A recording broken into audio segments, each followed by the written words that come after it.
Hello everyone, आज की इस वीडियो में हम इस पेपर के चौथे प्रश्न को हल करेंगे। पिछले 3 वीडियो में हमने इस पेपर के पहले, दूसरे और तीसरे प्रश्न को हल कर लिया है, जिसका लिंक डिस्क्रिप्शन में भी है, देख लीजिएगा। और ये पेपर कक्षा 12 के 2023 का गणित का पेपर है। इसका कोड है 324 AY। तो इस वीडियो में हम इसके चौथे प्रश्न को हल करेंगे। उससे पहले अगर चैनल पर आप नए हैं तो प्लीज़ सब्सक्राइब कर लीजिए। इसके ऐसे पेपर और सॉल्व करते रहेंगे एग्जाम तक। तो आइए शुरू करते हैं। तो चौथे प्रश्न का पहला प्रश्न है, वक्र x बराबर a sine cube t, y बराबर b sine b cos cube t का t बराबर π/2 पर स्पर्श रेखा का समीकरण ज्ञात कीजिए। तो हमें यहाँ पे स्पर्श रेखा का समीकरण ज्ञात करना है, जिसके लिए हमें x बराबर ये दिया है, y बराबर ये दिया है और t बराबर π/2 पर निकालना है। ठीक है, तो आइए सवाल को लगाते हैं।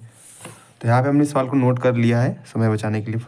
तो आप आइए शुरू करते हैं। तो जैसा कि आपको पता है कि स्पर्श रेखा का समीकरण निकालने के लिए इसका हमें प्रवणता निकालना बहुत ज़रूरी है। तो पहले प्रवणता निकाल लेंगे, मतलब जिसे स्लोप बोलते हैं इंग्लिश में। तो प्रवणता निकालने के लिए इसका अवकलन और इसका भी अवकलन करना पड़ेगा। तो इसका अवकलन करेंगे तो क्या आ जाएगा, dx/dt बराबर में a तो एक नंबर है वैसे ही रहेगा, और यहाँ पे साइन क्यू का करेंगे तो क्या आएगा, 3 आगे आ जाएगा और साइन स्क्वायर टी आ जाएगा। ठीक है, तो यहाँ पे हमने साइन को x मान के किया है, साइन को x माना तो फिर से उसका अवकलन करना पड़ेगा। तो अवकलन करेंगे तो क्या आ जाएगा, साइन का क्या होता है, कॉस टी हो जाएगा, ब्रैकेट में से लिख लेंगे इनटू में। ठीक है, ऐसे यहाँ पे y करेंगे तो क्या आ जाएगा, यहाँ पे dy बटा का dt, और इधर b ऐसे रहेगा और 3 ऐसे सेम यहाँ पे आगे आ जाएगा, और यहाँ पे क्या आ जाएगा, कॉस स्क्वायर टी।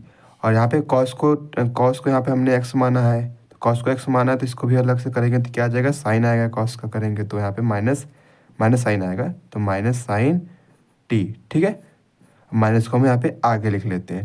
तो यहाँ पे हमारा इसको टी के सापेक्ष अवकलन कर लिए, इसका भी टी के सापेक्ष अवकलन कर लिए। ठीक है, तो हमें dy बटा dx निकालना है, तो y वाला इधर फिर अपान में x वाला लिखेंगे। तो यहाँ पे आ जाएगा dy बटा का dx बराबर में y वाला minus b cos square T into sine T. ठीक, और अपान में x वाला 3a sine square T into cos T. ठीक है, तो यहाँ से 3 से 3 कैंसिल हो जाएगा, और एक कॉस से एक कॉस टी कट जाएगा, और एक साइन टी से एक साइन टी कट जाएगा। तो क्या बचेगा यहाँ पे, डी बटा का डी एक्स बराबर माइनस बी अपान ए। यहाँ पे बचेगा एक कॉस, यहाँ पे बचेगा एक साइन, तो आ जाएगा कॉस अपान में कॉस टी अपान में साइन टी। ठीक है, तो अब कॉस टी अपान में साइन टी क्या होता है, आपको पता है कि कॉट होता है, तो यहाँ पे आ जाएगा कॉट टी, और यहाँ पे है डी वाई बटा का डी एक्स। तो हम यहाँ पे टी बराबर π/2 पे निकालना है, तो यहाँ पे टी का मान π/2 रखेंगे। तो यहाँ पे रखेंगे टी बराबर यहाँ पे टी बराबर π/2 यहाँ पे रखेंगे, तो क्या आ जाएगा, यहाँ पे आ जाएगा माइनस बी ए, और कॉस π/2 मतलब कॉस 90 अंश का मान 0 होता है, 0 से गुणा करेंगे तो यहाँ पे 0 आएगा। मतलब हमारा जो m है वो 0 आ रहा है, मतलब m बराबर 0 आ गया। ठीक है, तो यहाँ पे m बराबर 0 आ गया है, और यानी प्रवणता 0 आ गया। अब क्या निकालेंगे, बिंदु निकालेंगे। बिंदु निकालने के करेंगे कि टी का मान π/2 दिया, तो पहले टी का मान यहाँ पे रखेंगे तो x आ जाएगा, और टी का मान इसमें रखेंगे तो y आ जाएगा। तो यहाँ पे क्या आ जाएगा, x बराबर आपका आ जाएगा, टी का मान अगर यहाँ पे 90 रखे तो साइन 90 हो जाएगा। साइन 90 अंश का मान 1 होता है, और 1 का गुणा क्यू करेंगे तो 1 ही रहेगा, गुणा a में कर देंगे तो a आ जाएगा, तो मतलब a बराबर x आएगा। ऐसे यहाँ पे y में रखेंगे तो क्या आ जाएगा, यहाँ पे रखेंगे तो यहाँ पे कॉस 90 हो जाएगा। कॉस 90 अंश का मान आपको पता है कि 0 होता है। ठीक है, तो यहाँ पे 0 सब 0 हो जाएगा, गुणा होगा तो यहाँ पे 0 आ गया। मतलब बिंदु क्या आ गया आपका, a,0 आ गया है। यहाँ पे बिंदु क्या आ गया आपका, a,0। तो हमें बिंदु भी मिल गया और प्रवणता भी मिल गया, तो समीकरण बनाना आसान हो गया। आपको पता है कि y बराबर y माइनस y1 बराबर m इंटू में x माइनस x1 होता है। ठीक है, बस यहाँ पे मान रखेंगे तो y, और माइनस में यहाँ पे y1 मतलब ये बिंदु, यहाँ पे y1 0 है यहाँ पे, और m 0 एक खुद यहाँ पे निकाले हम, और यहाँ पे x माइनस x1 का मान यहाँ पे a है, तो यहाँ पे a रख देंगे, गुणा करेंगे सब 0, ये भी घटाएंगे तो 0, तो y बराबर 0 इसका समीकरण बन के आ जाएगा। ठीक है, तो कितना छोटा समीकरण आया है, सवाल इतना बड़ा था, आंसर छोटा सा आया। ठीक, आई होप अभी सवाल आपको समझ में आया होगा। आइए दूसरा सवाल हल करते हैं। तो दूसरा प्रश्न कहता है कि एक पासे को 2 बार उछाला जाता है, यदि उनके सतहों पर आए अंकों का योग 6 है तो आए हुए अंकों में से कम एक 4 होने की सशर्त प्रायिकता ज्ञात कीजिए। मतलब यहाँ पे दो आपको घटना दी हुई है, एक घटना दिया है अंकों का योग 6 है और एक घटना दिया है कम से कम एक 4 है। ठीक है, तो दोनों को मिलाकर हमें सशर्त प्रायिकता ज्ञात करना है। आइए शुरू करते इसको लगाना। तो यहाँ पे दो घटना आपको दी थी। पहला दिया था कि अंकों का योग 6 हो, तो अंकों का योग 6 मतलब क्या क्या हो सकती है, तो उसको हम मान लेंगे कि ई बराबर, मतलब ई घटना है कि अंकों का योग 6 हो। ठीक, तो ऐसे दो पासे उछाले जा रहे हैं तो उनका अंकों का योग 6 आना चाहिए। तो क्या आ जाएगा यहाँ पे ई, कैसा आएगा ई, मान लेते हैं पहला अगर एक आ गया है तो दूसरे को 5 होना पड़ेगा, तभी ना जोड़ने पे 6 आएंगे। फिर अगर दूसरा अगर पहला 2 आ गया है, दूसरा वाला तो को 4 आना पड़ेगा। ठीक, अब आप पैटर्न समझ गए होंगे कि 3, फिर यहाँ पे 4, 2, फिर यहाँ पे लास्ट में 5, 1 आएगा। ठीक है, तो यहाँ पे कुल कितने बचे, 2, 2, 4, 1, 5 बने हैं। ठीक है, और दूसरा क्या कर रहा था, दूसरा आपको कह रहा था कि कम से कम एक 4 हो। ठीक है, तो यहाँ पे कम से कम एक 4 हो। ठीक है, तो कम से कम एक 4 हो, तो यानी तो क्या आ जाएगा यहाँ पे, मान लेते हैं पहला 1 है, दूसरा 4 हो जाएगा। फिर दूसरा क्या होगा, 2 पहला, फिर यहाँ पे 4, फिर यहाँ पे 3, फिर 4, मतलब वो कह रहा है कम से कम एक 4 होता है, इसमें भी एक 4 है, इसमें भी एक 4 है, इसमें भी एक 4 है, तो ऐसा आपको बनाते रहना है। तो यहाँ पे क्या आ जाएगा 4, फिर 4, फिर अगला आ जाएगा आपका 5, फिर 4 आ जाएगा। ठीक है, फिर अगला आ जाएगा 6, फिर 4 आ जाएगा। ठीक है, और आप ध्यान से देखेंगे तो एक लाइन का छूट रहा है जो है 4, 1, इसमें भी तो है भाई एक 4। ठीक है, बस इसका उल्टा है, तो ऐसा पे दूसरा जगह 4, 2, फिर यहाँ पे तीसरा जगह 4, 3, बट 4, 4 हमने पहले से लिख लिया है तो उसको नहीं लिखेंगे, तो यहाँ पे 4, 5। ठीक, और लास्ट में 4, 6। ठीक, यहाँ पे कुल गिनते का ठो बने 1, 2, 3, 4, 5, 6, 7, 8, 9, 10, 11 ठो बने हैं। ठीक है, मतलब घटना ई में कुल 5 और घटना एफ में कुल 11 बने हुए।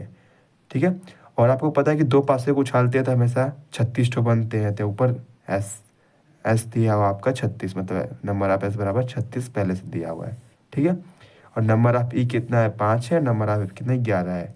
तो हमें क्या निकालना है कि कम से कम 4 एक हो, और आपको दिया कि उनके अंकों का योग 6 हो। मतलब पहले ये तो फिक्स है कि उनके अंकों का योग 6 हो, फिर भी तब उसमें बताना है कि उनमें कम से कम एक अंक 4 का हो।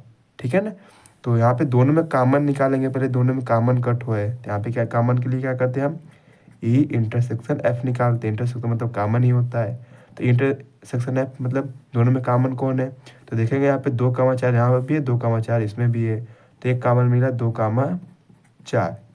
दूसरा देखेंगे यहाँ पे 4, 2 है, तो 4, 2 इसमें भी है, तो यहाँ पे आ जाएगा दूसरा 4, 4। ठीक, तो इसमें आपको कुल 2 ही कॉमन मिलेंगे, बाकी नहीं मिलेंगे कॉमन। तो यहाँ पे कुल 2 बने हैं, मतलब यहाँ पे number of E intersection F कितने हैं, 2 हैं। ठीक है, तो अब क्या करते हैं, हमें क्या निकालना है कि एफ की प्रायिकता निकालनी है, जो आपको ये दिया हो कि अंकों का एक 6 हो। तो यहाँ पे हमें निकालना है, प्रायिकता निकालना है एफ का, जो आपको दिया हो कि ई, ये आपका तरीका होता है कि P of F by E, मतलब जो आपकी प्रायिकता निकालना है जो आपको ई दिया हो, तो इसकी किसके बराबर होगा, तो यहाँ पे आ जाएगा P of E intersection F. ठीक है, अपान में पी ऑफ नीचे वाला जो यहाँ पे ई है, पी ऑफ ई आ जाएगा। ठीक है, तो यहाँ पे आ गया आपका। अब मान रखेंगे तो क्या आ जाएगा, पी ऑफ ई मतलब कि यहाँ पे कुल 2 ठो बने हैं और होते हैं कुल 36 ठो, तो 2/36 यहाँ पे आ जाएगा।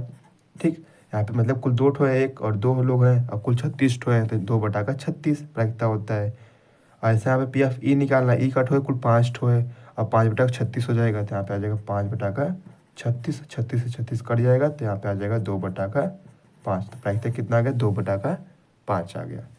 ठीक है, आइए अगला प्रश्न देखते हैं। अगला प्रश्न कह रहा है कि रेखा x+3/2 बराबर y-5/4 बराबर z+6/2 का सदिश समीकरण ज्ञात कीजिए। मतलब आपको यहाँ पे इसका सदिश समीकरण बनाना है। ठीक है, तो आइए देखते हैं कैसे करेंगे इसको। तो सवाल को मैंने यहाँ पे नोट कर लिया है, तो आइए इसको हल करते हैं। तो अगर आपको पता होगा कि रेखा कार्तीय रूप क्या होता है, x माइनस में x1, यहाँ माइनस है x1/a और बराबर y minus y one upon b, और यहाँ पे बराबर z माइनस z1 अपान सी होता है। ठीक है, अगर इसे हम तुलना करें तो यहाँ पे आपको मिलेगा कि x1 बराबर आपको है -3 और y1 बराबर है आपको 5 और यहाँ पे z1 बराबर है -6 है। और यहाँ पे a के जगह पर है 2, b के जगह पर है 4 और c के जगह पर है 2। ठीक है, तो ये 6 चीज़ हमने निकाल ली है। अब इसी के सहायता से हम सदिश रूप बनाएंगे। और एक चीज़ आपको ये भी पता होगा कि किसी रेखा का सदिश रूप क्या होता है, तो वेक्टर r बराबर होता है वेक्टर r1 प्लस में लेमडा वेक्टर m होता है। ठीक है ना, मतलब ये जो बिंदु होता है और नीचे का जो है दिक्कोजिया, मतलब यहाँ पे a b c आएंगे यहाँ पर, और जो ये बिंदु होता है वो यहाँ पे आएंगे, इसलिए इसको 1 नाम दिया गया r1। ठीक है, तो इसको थोड़ा एक्सपेंड करें तो क्या हो जाएगा, वेक्टर r बराबर यहाँ पे होता है x1 i cap plus y1 j cap plus z1 k cap. ठीक है, और प्लस में लैम्डा, और यहाँ पे m के जगह पे क्या हो जाएगा a i cap plus b j cap plus c k cap होता है। बस यहाँ पे मान रख देंगे a b c और x1 y1 z1 का, तो हमारा बन जाएगा। तो यहाँ पे मान रखेंगे तो क्या आ जाएगा, x1 की जगह पर -3 i कैप प्लस यहाँ पे 5 j कैप, फिर यहाँ पे -6 k कैप। ठीक है, और प्लस में यहाँ पे लेमडा, और एक जगह पे 2 i cap plus 4 j cap और प्लस 2 k कैप। ठीक है, यहाँ पे हमने बना लिया इसका सदिश स्वरूप हमने ये बना लिया। तो यहाँ पे हमारा आंसर हो गया छोटा सा। ठीक है, तो काफ़ी आसान सवाल था। आइए सबसे लास्ट प्रश्न हम देखते हैं क्या है। तो सबसे लास्ट प्रश्न कह रहा है कि अवकल समीकरण log dy बटा dx बराबर 3x प्लस 4y को हल कीजिए। तो यहाँ पे हमें एक अवकल समीकरण दिया है, इसको हल करना है। ठीक है, तो अगर आप इसको ध्यान से देखें तो यहाँ पे log है और dy बटा dx है, तो log को अगर उधर उस साइड भेजेंगे तो e की पावर में ये सब आने लगेंगे। ठीक है, तो सिंपल से बन जाएगा। तो क्या बन जाएगा, dy बटा का dx, एक वाला है हल, dy बटा का dx बराबर में ये चीज़ जो है पूरा e के पावर में हो जाएगा जब उधर log ले जाएंगे, तो e power x plus 4y। ठीक है, अब यहाँ पे प्लस में तो इसको गुणा में लिख सकते हैं, मतलब dy बटा का dx, और यहाँ पे क्या आ जाएगा बराबर e के पावर 3x और इंटू में e के पावर 4y। ठीक है, अब यहाँ पे देख रहे हैं कि e के पावर x वाला इधर है, तो dx वाले को उधर भेजेंगे, और e के पावर 4y, y वाला तो इधर है, तो इसको इस साइड लाएंगे। इस साइड लाएंगे तो क्या हो जाएगा, 1/में हो जाएगा। तो यहाँ पे आ जाएगा 1/में e पावर 4y dy बराबर में, इधर तो e के पावर 3x तो रहेगा ही, और इधर लग जाएगा dx। ठीक है, अगर इसको ऊपर अगर भेजे तो यहाँ पे बन जाएगा e पावर -4y और dy, तो यहाँ पे क्या आ जाएगा e पावर 3x dx आ जाएगा। ठीक है, तो हमें अब मान निकालने के लिए क्या करना पड़ेगा,